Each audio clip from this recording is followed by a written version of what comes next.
Have you ever noticed how a single sentence can split your life into a before and an after, even when you don't realize it at first? Even when your body is still standing in the same place and the air smells the same and the walls haven't moved an inch, because that's exactly what happened to me on the coldest day of my life. The day my husband's coffin was still open in the living room, and people were whispering condolences that felt hollow before they even reached my ears. The day my son looked at me not like a child looks at his mother, but like a stranger looks at an inconvenience, and said the words that would follow me out the door and into everything that came after. This isn't your home anymore, get out.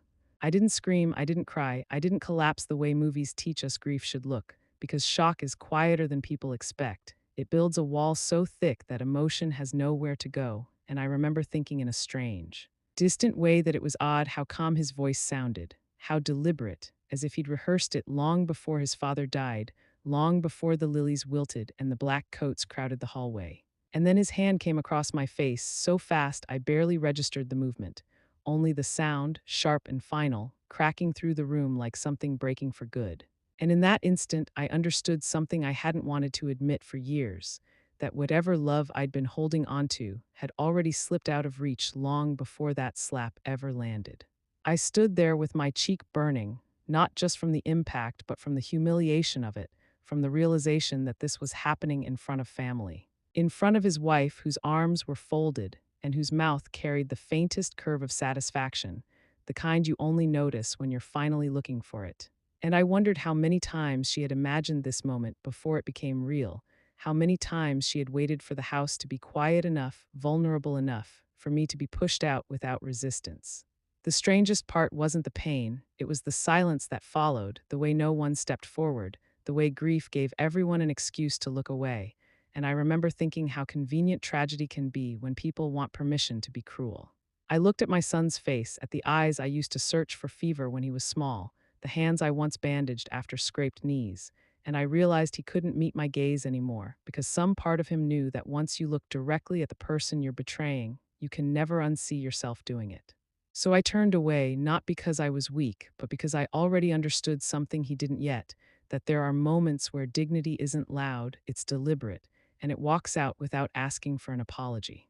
My suitcase was still by the hallway wall, half unpacked from the hospital visit a week earlier, the visit that had ended with my husband slipping into a silence we both knew was permanent, and I pulled it toward me without rushing.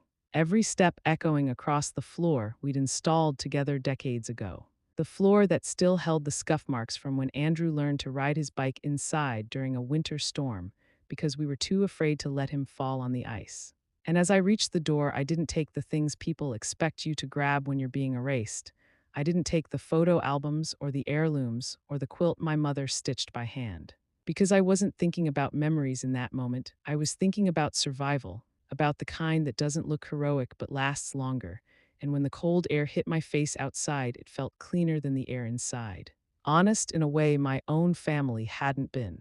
Snow was starting to fall, light and slow, sticking to my black coat like quiet witnesses. And as I walked down the driveway, I passed the roses my husband planted for our anniversary years ago, the car we paid off check by check. The wind chimes that used to sing when Andrew came home from school and still sounded exactly the same even though nothing else did. And no one followed me, not him, not his wife. Not a single person who had just watched a widow be told she no longer belonged. I sat on a bench outside the gas station at the corner and waited for a taxi, the kind of waiting that feels endless because you don't know yet where you're going, only that you can't stay. And a teenage clerk came out to ask if I was all right, his voice gentle in a way that surprised me, and I lied and said I was fine because sometimes strangers give you more kindness than family ever does. And when the taxi finally arrived, I didn't look back, not because it didn't hurt, but because I knew if I did I might freeze there forever, suspended between what was taken and what I hadn't yet realized I still held. The motel room later that night was small and smelled faintly of bleach. The heater rattled and the walls were thin, but it was quiet. And as I stared at the ceiling replaying his words over and over, "This isn't your home anymore," I felt something shift beneath the grief, something solid and steady that didn't demand tears, because what they didn't know, what no one in that house knew as they changed locks and congratulated themselves on finally having space, was that I hadn't walked out empty-handed. I had walked out carrying something far heavier than a suitcase, something invisible, something patient, something that had been waiting for the exact moment they decided I was powerless. And as I lay there listening to the hum of the heater and the distant sound of passing cars, I understood that being thrown out wasn't the end of my story. It was the moment it finally stopped being written for me. They thought throwing me out meant they'd won, but they never asked what I took with me. Have you ever realized that people start claiming ownership long before they have any right to it? That entitlement doesn't arrive suddenly but grows quietly, fed by silence and politeness, and the assumption that the woman who built everything will never demand credit. Because as I lay awake in that motel bed listening to the heater click on and off, I began replaying not just the moment I was thrown out, but all the small moments that led there, the ones I had dismissed for years as misunderstandings or stress or generational differences. The moments where my presence slowly shifted from being essential to being tolerated, from being the foundation to being background noise. That house didn't become theirs overnight, it became theirs inch by inch, decision by decision, while I convinced myself that peace was worth more than acknowledgement, that keeping quiet was a kind of love, and that if I just stayed out of the way long enough, respect would return on its own. It never does. I remembered the first time my daughter-in-law referred to it as our place, while standing in the kitchen I had cooked in for decades. The way she said it casually, confidently, as if saying it out loud enough times would make it true. And I said nothing then, smiled even, because correcting her felt petty and I had spent a lifetime training myself not to seem difficult. I remembered how the curtains changed without a word to me, how the furniture shifted, how my husband's old chair disappeared one afternoon and I was told it didn't fit the new look, as if memories were clutter and history was something to be redecorated. I remembered standing in the hallway one evening while she discussed renovation plans on the phone, talking about opening up the space and modernizing everything, and realizing with a dull ache that she was planning a future that didn't include me in a house I had helped pay for, clean, maintain, and protect for nearly 4 decades. The truth I hadn't allowed myself to say was simple and uncomfortable. They believed the house belonged to them because they believed I didn't. That belief didn't come from confidence. It came from observation, from watching me step back every time my opinion wasn't asked for, from seeing me retreat into my room when my presence felt inconvenient, from hearing me say it's fine so many times that they started to believe it meant it's yours. What they never saw or never cared to understand was how that house came into existence in the first place, how it wasn't a gift. Wasn't luck, wasn't something that appeared fully formed for them to inherit, but a long, grinding accumulation of choices made under pressure. Choices that had my name written all over them, even if I never spoke it out loud. In the late 80s, when winters were harsher and money was thinner, my husband and I stood in a bank office with trembling hands and a stack of papers that felt heavier than they looked. And it was my steady income, my clean credit, my signature that opened the door when his couldn't, because he was rebuilding from a failed business and banks don't lend on hope, they lend on proof. I didn't insist on my name being on the deed out of mistrust. I insisted out of necessity, out of practicality, out of the unromantic truth that without me, there would have been no loan at all. Month after month, year after year, I watched statements arrive addressed to both of us, watched balances shrink slowly through sacrifices no one applauds, skipped vacations, patched roofs ourselves, learned how to stretch meals and patience at the same time, and I never once thought of it as leverage or power, I thought of it as partnership. When my husband fell ill and the bills piled up, it was my extra shifts, my aching feet, my quiet endurance that kept the payments steady. And even then, I told myself it was temporary, that things would stabilize, that Andrew didn't need to know how fragile it all was because a mother's instinct is to shield, not to reveal. That instinct cost me more than I understood at the time. Because while I was protecting him from worry, he was learning to see the house as something that simply existed, something provided, something detached from the woman who kept it afloat. And his wife learned even faster, learned that if she spoke confidently enough, planned boldly enough, and dismissed gently enough, she could rewrite ownership without ever touching a single document. I watched my role shrink without protest, watched my name disappear from conversations even though it never disappeared from the paperwork, and I let it happen because I believed love meant yielding, because I believed being a good mother meant not reminding your child what you're owed. Lying there in that motel room, staring at a ceiling I didn't recognize, I finally admitted what I'd been avoiding for years. Silence hadn't made me noble, it had made me invisible, and invisibility is dangerous when people start dividing up what they think you no longer deserve. They walked through those rooms like rulers of something they'd inherited by default, not realizing inheritance isn't assumed, it's granted, and it comes with conditions whether you acknowledge them or not. As the night wore on and the hum of the heater became background noise, I felt something settle inside me, not anger, not even sadness, but clarity, the kind that arrives when you stop asking why and start remembering how. And I understood that the house they believed they owned was standing on a history they had never bothered to learn, a history that didn't vanish just because they stopped listening. And somewhere in that realization, another memory surfaced, quieter but heavier, a memory of my husband's voice in our bedroom weeks before he died, of an envelope he placed in my hands and told me not to open unless I had to. A memory I had buried because I never wanted to believe I'd need it, and as that thought rose to the surface, I realized something else they didn't know yet, something that would change the balance they were so confident they controlled. Because houses aren't just walls and furniture and paint, they are paper and signatures and clauses, and one of those clauses was about to stop being quiet.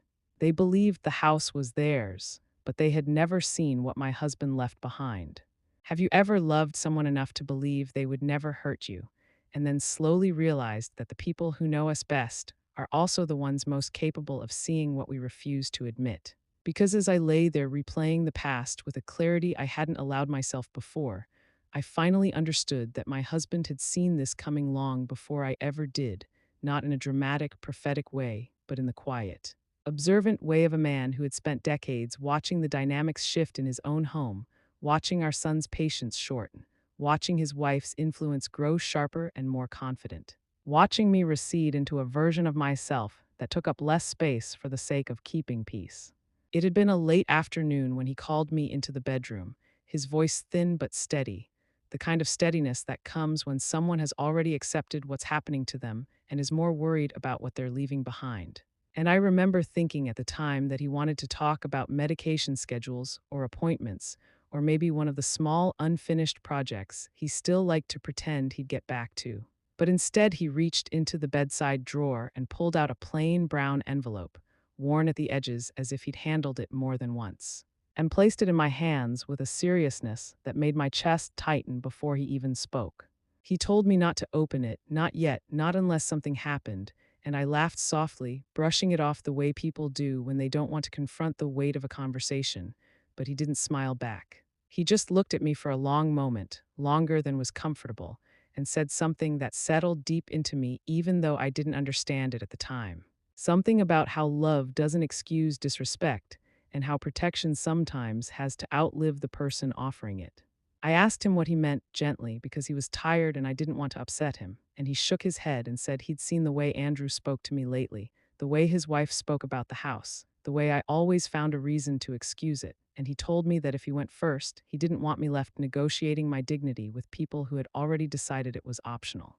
I remember feeling defensive then, insisting he was reading too much into things, insisting that Andrew was just stressed, that grief and responsibility change people temporarily, and he listened patiently, the way he always had, before saying something that felt almost too heavy to respond to, that generosity without boundaries teaches people how to take, and that he didn't want my kindness to become the reason I was erased. Inside that envelope, he told me, were documents he hoped I'd never need, a supplemental will, a notarized clause, and instructions that felt excessive at the time, almost distrustful, but he reminded me that preparing for the worst doesn't mean you expect it, it means you respect yourself enough not to be unprotected. I didn't open the envelope then, I slid it into the drawer and tried to forget about it, because the version of the future he was describing didn't fit with the story I was still telling myself. The story where things smoothed out on their own, where family corrected itself without confrontation, where love eventually overpowered entitlement. 5 days later, he was gone, and grief swallowed everything else so completely that I didn't think about the envelope again for weeks. Not during the funeral, not during the quiet days that followed, not even when Andrew's wife began talking openly about fresh starts and new energy in the house, phrases that made my stomach tighten but still didn't push me to act. It wasn't until I sat alone in that motel room, cheeks still tender, words still echoing, that I remembered his warning with sudden, painful clarity, remembered the way his eyes had held mine when he said not unless he hurts you, and realized that moment had arrived exactly as he'd feared. The envelope wasn't a symbol or a threat, it was a safeguard, one designed not to punish, but to protect, and the more I thought about it, the more I understood that my husband hadn't been planning revenge from beyond the grave. He'd been planning balance, a way to ensure that the power in our family didn't tilt entirely toward the loudest voices. When I finally opened the envelope the next morning, my hands steady in a way that surprised me, I found pages carefully labeled and organized. Legal language that felt cold at first glance but warmed quickly when I understood its purpose. A supplemental clause that tied inheritance to behavior, to respect, to the simple requirement that I not be harmed or forced out of my own home, and a letter written in his familiar handwriting, reminding me that silence is a choice, but so is self-preservation. He didn't tell me what to do, he didn't instruct me to act. He simply gave me permission to stop enduring if endurance came at the cost of my dignity. As I read, something inside me shifted again, not toward anger, but toward resolve, because for the first time I could see the situation clearly, stripped of excuses and hope and habit, and I realized that what had happened to me wasn't a misunderstanding, it was a line crossed, one that triggered consequences whether anyone liked it or not. I folded the papers carefully and placed them back in the envelope, not because I was afraid to use them, but because I wasn't ready yet, because there was still something I needed to confirm, something I needed to do quietly before anyone knew I was no longer unarmed. What my husband had given me was time to act deliberately rather than emotionally, time to let proof gather instead of accusations, time to turn silence into something purposeful instead of something that swallowed me whole. And as I packed my small bag and prepared to leave the motel, I realized that this wasn't the beginning of a fight, it was the beginning of a process, one my husband had anticipated and trusted me to finish, and that trust carried more weight than any fear I had left. I didn't plan to confront them yet. First, I needed to make one quiet move that would change everything. Have you ever made a decision so calm and deliberate that it scared you afterward, not because it felt wrong, but because it felt final? Because that's how it felt when I woke up the morning after reading my husband's letter and realized there was no going back to pretending anymore, no way to unknow what I knew or to unsee how carefully I'd been prepared for this moment. And as I sat on the edge of the motel bed listening to the early traffic outside, I understood that the next step wasn't confrontation, wasn't a dramatic return to the house, wasn't pleading or explaining or demanding apologies. It was something much quieter, something so ordinary on the surface that no one would notice until it was already done. I dressed slowly, deliberately, choosing warmth over appearance, and as I walked through the cold morning air toward the bank, my thoughts weren't racing the way I expected them to. They were steady, organized, almost detached. As if some part of me had stepped back and taken over, the part that had paid bills for decades and balanced accounts when money was tight, and learned early on that stability is built in small, consistent actions. The bank doors opened with a soft chime, and the familiar smell of paper and polish hit me in a way that felt grounding, reminding me that this was a place where names on documents mattered more than opinions, where history was recorded in ink rather than memory. I didn't rush to the counter, didn't announce myself. I waited my turn like I always had, and when I finally sat across from the clerk and gave my name, there was no tremor in my voice, no hesitation, just clarity, because clarity has a way of cutting through fear when you let it. I asked for a review of the mortgage account, and when she pulled it up on her screen, her eyes flicked briefly toward me with the kind of professional recognition that comes when someone realizes you are not who they assumed you were. When they see a name listed in places they didn't expect, and she confirmed what I already knew but needed to hear out loud, that I was a co-borrower, a co-owner, fully authorized, fully entitled to make changes without anyone else's permission. There was a pause, the kind that invites doubt, but I didn't fill it. I let it sit there, because silence in the right moment carries authority, and then I made the request that would quietly pull the foundation out from under everything my son believed was secure. I asked that the automatic mortgage payments be suspended effective immediately. She explained the consequences in careful, neutral language, default notices, timelines, the potential for foreclosure if obligations weren't met. And I listened, not because I needed the warning, but because I respected the process. And when she finished, I nodded and said I understood, that this was my decision, and that I would be transferring the file to my attorney. The simplicity of it almost surprised me. No raised voices, no moral debates, no family drama, just a form slid across the desk and a pen placed in my hand.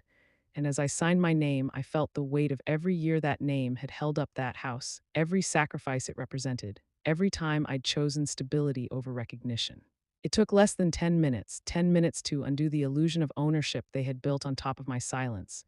And when I stood to leave, the clerk asked if there was anything else she could assist me with, and I added one more instruction that the account be flagged so no payments could be resumed or renegotiated without my written consent, because control isn't about cruelty, it's about clarity. Outside, the wind cut sharper than before, but inside, I felt something unfamiliar and steady, not triumph, not vengeance, just assurance, the quiet confidence that comes when you finally act in alignment with reality instead of hope. I didn't call my son, didn't warn him, didn't give him the opportunity to explain or minimize or rewrite what had already happened, because this wasn't a conversation, it was a correction, and corrections don't require permission from the people who made the mistake. Back in my small rented room, I sat at the narrow desk and laid out the documents I'd brought with me, the envelope from my husband, the copies from the bank. The recorder I'd almost forgotten was in my coat pocket that night. And for the first time, I listened to the recording all the way through. His voice, the words, the sound that followed, and instead of flinching, I felt resolved, because proof has a way of steadying the hands that hold it. I uploaded the files, labeled them carefully, and sent them to the attorney whose name my husband had written in the margin of the papers, a woman he'd trusted because she understood both the law and the cost of being underestimated. And when I hit send, I didn't feel like I was starting a war. I felt like I was closing a chapter that had already ended the moment I was told to leave. Hours later, as evening settled and the lights outside flickered on one by one, I received the first confirmation that things were moving, that processes had been triggered and timelines set into motion. And I realized that from this point forward, everything would unfold whether I spoke another word or not. The power had shifted not through confrontation, but through preparation, not through anger, but through documentation. And as I lay back on the bed, listening to the muted sounds of life continuing outside my window, I understood something I'd never fully grasped before, that the most irreversible changes rarely announce themselves. They happen quietly, efficiently, while the people who assume control are still congratulating themselves for taking it. By the time they noticed the problem, the system was already working against them. Have you ever noticed how people only panic once they realize silence was never submission? Because that realization is exactly what crept into my son's life days after I walked away, when the confidence he and his wife wore so easily began to crack under the weight of something they couldn't argue with or talk their way around, something impersonal and unforgiving, something that didn't care about intentions or explanations. I wasn't there when the letter arrived, but I can picture it clearly. The envelope from the bank resting among mail they assumed was routine, opened casually at first, then reread slowly as the language sank in. The words default notice and breach of obligation standing out like bruises, and I imagine the shift in the room, the way celebration turns to confusion before it turns to fear, because systems don't raise their voices. They simply preside.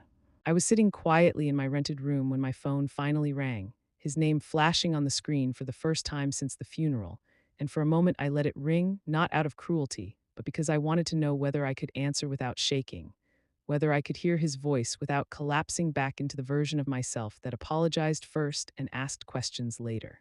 When I picked up, his voice was smaller than I remembered, stripped of authority, carrying confusion instead of command, and he asked what was going on, asked why the bank was talking about foreclosure, asked if there had been some kind of mistake. I didn't rush to fill the space between his questions and my answer, because silence has a different meaning when you choose it, and after a pause long enough for him to feel it, I told him calmly that there was no mistake, that I had exercised my right as a co-borrower, and that the payments had been stopped.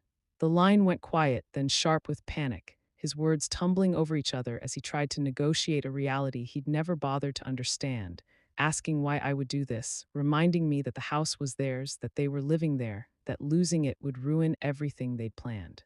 I listened without interrupting, without defending myself, because for once the imbalance wasn't in my favor to correct, it was in his, and he was feeling it for the first time. When he finally begged me to call the bank and reverse it, to say it was an emotional mistake made in grief, I answered with the same calm he'd denied me that day in the living room, telling him I couldn't undo what was done. And when he insisted that it was my house too, that I had every reason to fix it, I reminded him quietly that he'd already decided it wasn't, that he'd made that clear when he told me to leave. The silence that followed wasn't empty, it was heavy, full of realization, and when he finally spoke again, his voice broke, apologetic now, pleading, but apologies sound different when they arrive only after consequences. And I didn't argue with him, didn't scold him, didn't recount the years of sacrifice he'd forgotten.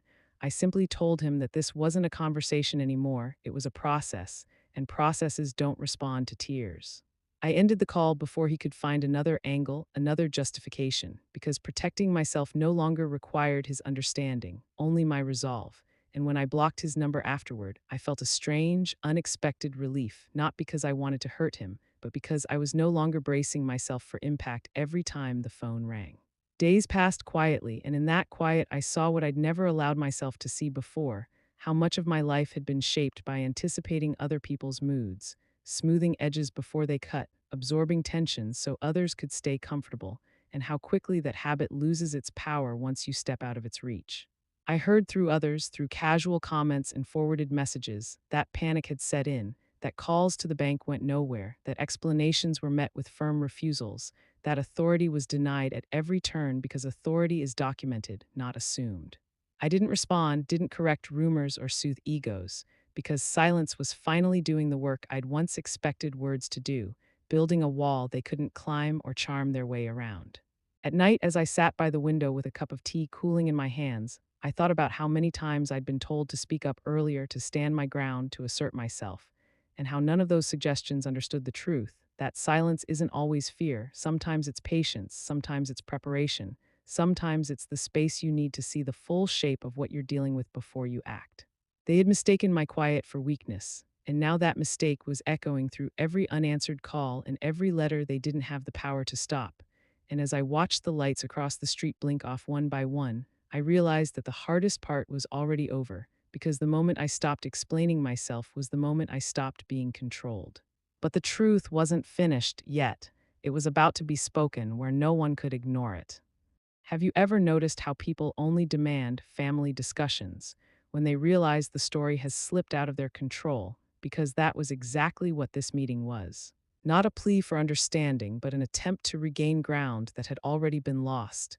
And I knew it the moment I agreed to attend, not out of obligation, but because there comes a point when silence has done its work and the truth needs a room to land in. I arrived late on purpose, not to be dramatic, but to make it clear that I was no longer operating on anyone else's schedule.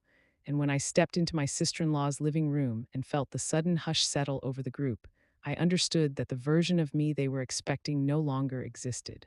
I didn't apologize, didn't offer greetings, didn't soften my entrance with nervous smiles. I simply walked to the table and set my bag down because confidence doesn't announce itself, it assumes space. Faces turned toward me with expressions that shifted from curiosity to unease as I began laying out what I'd brought, one item at a time, slowly enough for the weight of each to register: the original will, the supplemental documents, the notarized mortgage agreement, and finally the small drive that held the recording they didn't know existed. And with every item placed, the room grew quieter, because people understand evidence even before it's explained.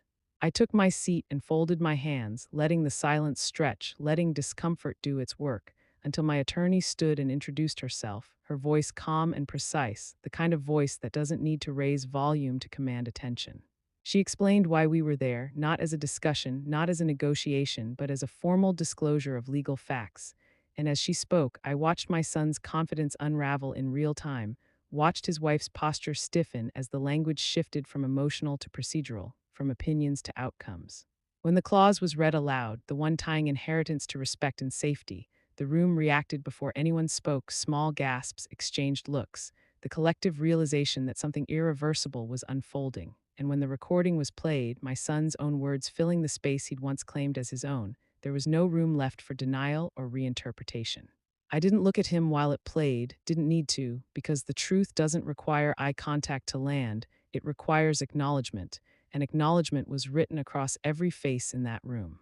When the recording ended, there was no shouting, no dramatic confrontation, just a heavy stillness as my attorney explained the consequences clearly and without emotion: that inheritance rights had been forfeited, that ownership had transferred, that the law didn't care about intentions once conditions were violated. My son tried to speak, to explain, to frame it as grief or stress or misunderstanding, but explanations are fragile when set against documentation, and for the first time, he was the one being interrupted, the one being told to listen rather than be heard. I finally spoke then, not to accuse or insult, but to state what had already been decided, that I hadn't come for revenge, that I hadn't come to humiliate anyone, that I had come because the truth deserved a witness, and because I was done carrying it alone. I reminded him quietly of the words he'd chosen, of the locks changed without warning, of the pictures posted as if nothing had been taken from me, and I told him that grief explains pain, but it doesn't excuse cruelty, and that I would no longer protect him from the consequences of his own decisions. I stood when I finished, not waiting for permission, not waiting for forgiveness, because I wasn't asking for either, and as I gathered my documents and walked toward the door, I felt the strange lightness that comes when you finally put something down that was never meant to be carried forever. No one stopped me, no one argued, because the room had already absorbed what it needed to, and as I stepped back into the cold air outside, I knew this wasn't the end of the story. It was the release, the moment where everything they'd assumed was stable finally shifted, and what came next would be entirely out of their hands. They thought I'd taken the house to punish them, but I was about to make a choice none of them expected. Have you ever reached a point where winning no longer looks like holding on? Because that was the quiet truth settling into me as the days after that meeting unfolded and the noise finally died down. The calls stopped, the arguments exhausted themselves without ever reaching me, and I realized that what everyone assumed I wanted was never what I was after in the first place. They thought this was about property, about punishing my son, about proving a point so publicly that no one could miss it. But what they didn't understand was that I had already spent a lifetime maintaining something that weighed on me, and I wasn't interested in carrying it forward just to satisfy expectations that no longer belonged to me. The house sat there full of echoes, full of history, full of rooms that remembered versions of me I had already outgrown, and the idea of walking back into it, even with every legal right restored, felt less like victory and more like returning to a place where I had learned to shrink. My son found me eventually, standing outside my apartment building in the rain, his shoulders slumped in a way I hadn't seen since he was a child who'd finally realized he was in trouble he couldn't talk his way out of. And when he spoke this time, there was no anger left, only desperation, only the raw understanding that the safety he'd assumed was permanent had never been his to control. He begged not with threats or explanations, but with promises, promises to take over payments, to make things right, to give me space or bring me home or do whatever I wanted as long as the house could be saved. And I listened because listening no longer cost me anything, because hearing him didn't mean I had to fix what he'd broken. When he asked why I wouldn't just reinstate the mortgage, why I wouldn't step back into the role of stabilizer one last time, I told him the truth he wasn't ready to hear, that the house had already served its purpose in my life, that it had given me shelter, memories, and proof of my own strength, and that holding on to it now would only tie me back to a version of myself who believed endurance was the same as love. His wife spoke then too, her voice sharper, more controlled, trying to frame everything as a misunderstanding that had gotten out of hand, suggesting that adults talk things through and compromise, and I realized how familiar that language was, how often it's used to pull women back into situations they've already survived. I told her calmly that compromise only works when respect exists on both sides, and that what happened to me wasn't confusion, it was clarity arriving too late for negotiation. The look on her face shifted when she realized this conversation wasn't about persuasion anymore. It was about boundaries, and boundaries don't argue. When I handed my son the document later that day, he stared at it as if it were written in another language, his mouth opening and closing as he read the transfer notice, and finally understood that the house was no longer mine to give back even if I wanted to, that I had sold it outright, clean and final, to an organization that would turn it into a place of transition for women like me, women who had been displaced quietly and told to make peace with it. He asked why I would do that, why I wouldn't keep it, why I wouldn't at least sell it for profit, and I told him something I hadn't said out loud before, that I didn't want to win by becoming what hurt me, that I didn't want my future built on the same foundation of entitlement and dismissal that had pushed me out in the first place. I told him that houses are meant to shelter, not to trap, and that the greatest mistake he'd made wasn't throwing me out, it was assuming I would still be there to hold everything together afterward. He cried then openly, the kind of crying that comes when consequences finally settle into the body, and I felt something soften inside me, not into guilt, but into understanding, because forgiveness doesn't mean reversal, it means release. I told him I forgave him, not because he deserved immediate relief, but because I refused to carry resentment into the next chapter of my life, and I made it clear that forgiveness wasn't the same as rescue, that I wouldn't undo the outcome just to ease his discomfort. When I turned to leave, I said the words that had been forming quietly in me for weeks, that I didn't keep the house because I wanted my peace more than my proof, and that peace can't exist in a place where you once had to beg to belong. As I closed the door behind me, I didn't feel loss, I felt space, the kind that lets you breathe deeply for the first time in years, and I understood that letting go wasn't giving up, it was choosing myself without apology. What I gained after that wasn't property or pride, it was a life that finally felt like mine. Have you ever wondered what silence sounds like when it's no longer heavy, when it stops pressing against your chest and starts opening space instead? Because that was the first thing I noticed the morning I woke up in the small cabin by the lake in Alaska, the kind of quiet so complete it felt almost unreal, as if the world had finally stepped back to let me breathe. There were no voices through walls, no tension humming beneath polite conversations, no need to anticipate someone else's mood before deciding how to move through the day, just the soft sound of water shifting against the shore and the distant call of birds I didn't yet know how to name.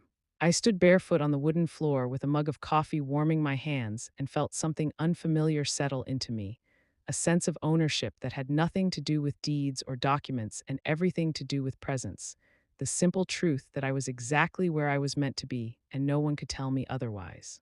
I unpacked slowly, deliberately, placing each item where it felt right instead of where it looked best.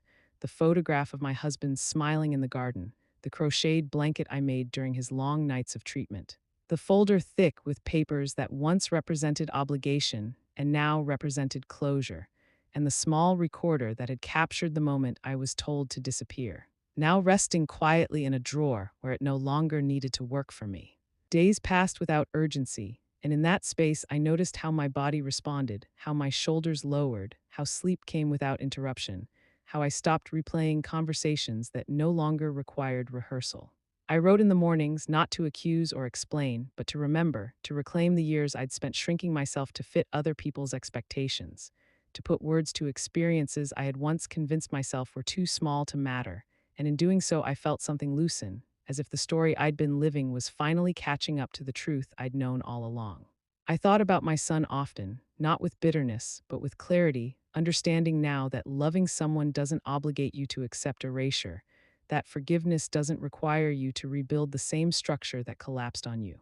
I hoped he would learn something from the loss, not about property or money, but about respect, about the cost of confusing patience with permission, and I accepted that whether he did or didn't was no longer my responsibility.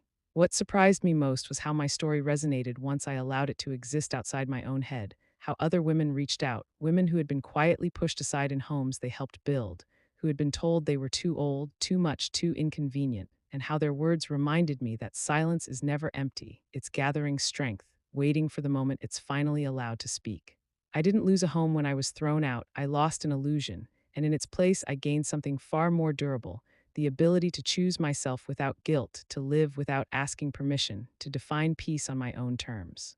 As the seasons shifted and the light changed across the lake, I understood that truth doesn't rot when it's buried, it waits, and when it surfaces, it doesn't need to shout to be heard, it simply stands undeniable, steady, and free. If you've ever been pushed out of the very life you helped create, know this: you are not weak for surviving quietly, and you are not done just because someone else decided you were finished. Because sometimes being thrown out is the moment you finally step into a life that belongs to you, and once you do, no one gets to take that away again.